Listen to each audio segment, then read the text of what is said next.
За сайн байцгаана уу. Өнөөдрийн хичээлээр аналог технологи болон дижитал технологи гэж юу вэ? Энэ хоёрын ялгааны талаар ярилцах болно. За дэлхийд дээр бол эхлээд ер нь бол аналог технологи нь үүссэн юм байгаа. Дараа нь бол дижитал технологи нь үүссэн. Монголд бол ийм аналог дижитал гэдэг үгийг бас монголчууд бас орчуулахгүй яг гадаад үгээр нь англи үгээр нь шууд ашигладаг байгаа. За дижитал гэдэг бол одоо бол баг бүх технологи ер нь дижитал технологи руу шилжчихсэн байгаа. За тэгээд бүр сүлдээ дижитал компаниуд хүртэл юм дижитал технологи руу шилжиж бүх үйл ажиллагаагаа дижиталжуулна гээл. За тэгээд дижитал гэдэг үгийг монголчууд их түгээмэл ашигладаг байгаа.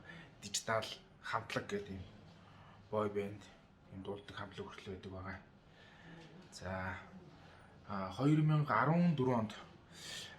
онд юм монголчуудын одоогоос үргэлж 7 жилийн өмнө монголчуудын одоо энэ зурагт телевиз өгн аналог технологи төр байсан. Тэрийг нь болохоор юм дижитал технологи 2014 онд одоо бүх нийтээрээ Монгол улстай яриа шилжилт хийгдсэн байдаг байгаа. За тэгээд аналог технологи яадаг вэ? Яаж ажилладаг вэ талаар товчхон хэлбэл одоо аналог технологийн тийм шугамн одоо юм ер нь нэг тийм мэдээллийг нэг их үсвэрээс аваад нөгөө их үсвэр рүү ингээд мэдээлэл дамжуулж байгаа зүйлийг болохоор дамжуулж байгаа хэлбэр нь болохоор юм аналог технологи болохоор юм шугамн юм тасралтгүй юм шугамн үргэлжилсэн юм хэлбэрээр технологиор ингэж явж байгааг бол аналог технологи гэдэг юм.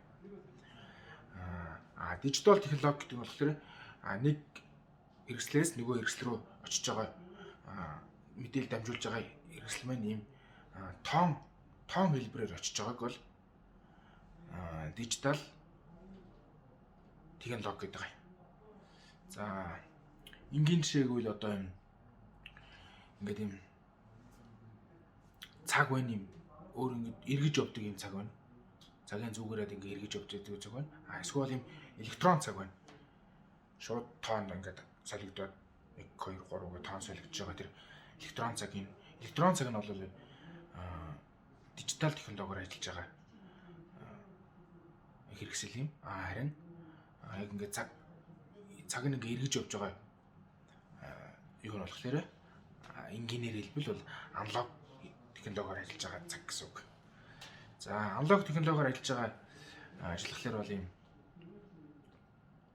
ер нь бол дээр үед ингээд юм одоо ч зарим улсад хэрэгэлдэг байх радио ч юм уу телевиз ч юм уу тийм маш том хүлээн авах тийм антеннуудтай нэг талаас нь маш том цагддаг антентай нөгөө талаас маш том хүлээн авдаг тийм антентай байдаг.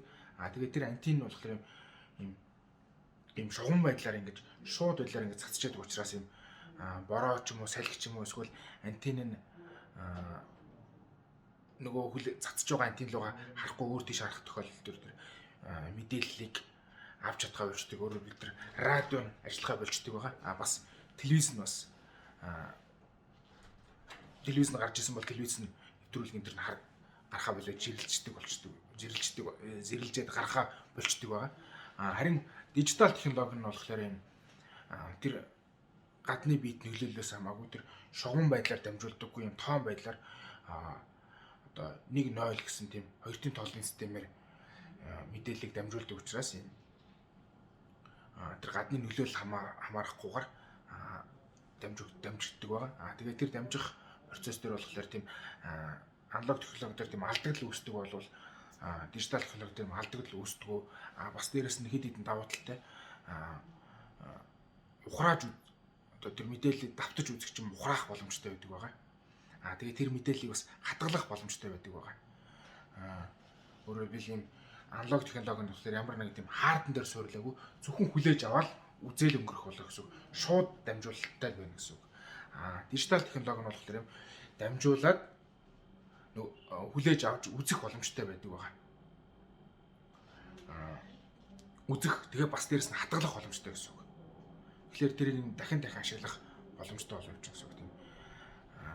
Гэх мэт тийм дижитал технологи нь болохоор юм аналог технологиос юм хэд хэдэн давуу талуудтай байдаг учраас ингээд сүүлийн үед ингээд бүхэл техник хэрэгслүүд юм дижитал технологид шилжиж юм дижиталаар ингээд юм дата мэдээлэл хүлээж авах боломжтой болсон байгаа. За тэгээ энийг бүр дараагийн хичээл дээр бүр илүү дэлгэрэнгүй дижитал технологийн талаар дэлгэрэнгүй үзэх болно. Дижитал технологи хэрхэн яаж ажилтдаг, хоёрын тоолын систем гэж юу болох талаар дараагийн хичээл дээр дэлгэрэнгүй үзэх болно. Энэ удаагийн хичээлээ үгээр өндөрлөё.